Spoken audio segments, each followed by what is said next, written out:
दरूद पाक किसी का रद्द होता ही नहीं है। बाकी हर इबादत रद्द हो सकती है, सिर्फ एक अमल है दरूद पाक। ये जो पढ़े वो गारंटी है उसकी कि कबूल है। अब इसका राज समझना चाहते हैं? बड़ा आसान एक राज बता देता हूं। अब पहले लफ्ज क्या है?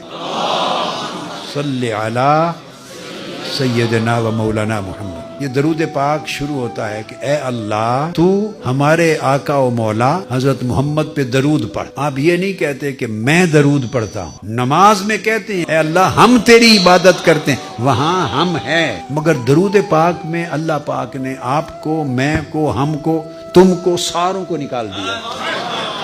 आप सारे दरूद पाक में अव्वल से आखिर तक पढ़े, एक लफ्ज भी ऐसा नहीं जिसमें मैं और हम और तुम आए।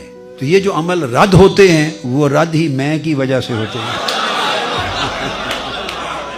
अपने महबूब पर दरूद पाक